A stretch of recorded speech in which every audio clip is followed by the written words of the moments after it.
Ili usipitwe na matukio mbalimbali na uwe wa kwanza kutazama video zetu, tafadhali bonyeza neno subscribe hapo chini ya video hii, kisha bonyeza alama ya kengele itakayotokea. Asante.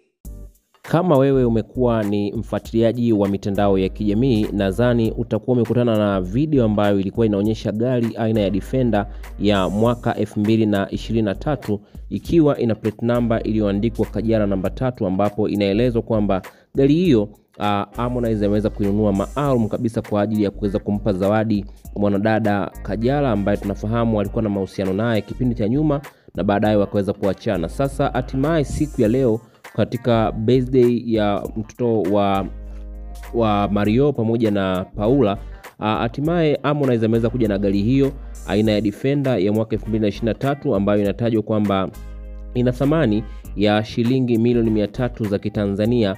Leo hii ameweza kuikabidhi rasmi kwenda kwa mwanadada Kajala, huku akidai kwamba yuko tayari kurudiana na Kajala, kwani ni moja kati ya wanawake ambao wamekuwa na nyota nzuri sana katika kazi yake ya muziki, lakini pia mahusiano yao yamekuwa yakipendwa na watu wengi sana ambao wamekuwa wakiwazunguka. Sasa mara baada ya Kajala kuipokea gari hiyo, ameweza kufunguka maneno mengi sana, ikiwemo kuweza kumshukuru Harmonize na kusema kwamba anashukuru kwa kuweza kumpatia zawadi hiyo ya gari, lakini kwa sasa atatoa majibu ya kwamba yuko tayari kurudiana naye au la pale atakapoweza kukaa sawa na kuweza kuamua kufanya maamuzi ambayo yatakuwa ni sahihi kwa upande wake. Mashabiki wengi wameweza kufurahishwa sana na tukio hili ambalo limetokea mara baada ya Harmonize kuweza kuhudhuria katika sherehe hiyo, lakini pia kutinga na gari hilo ambalo limeenda kama zawadi kwenda kwa mwanadada Kajala. Na hii inaonyesha kabisa kwamba Harmonize bado ana upendo wa dhati kwa Kajala, kwani amekuwa akimpa zawadi zenye thamani kubwa ukilinganisha na wanawake wake wote ambao ameshaikuwa nao katika mahusiano. Wewe kama shabiki una lipi la kuzungumza? Tuachie maoni yako hapo chini ya comment section,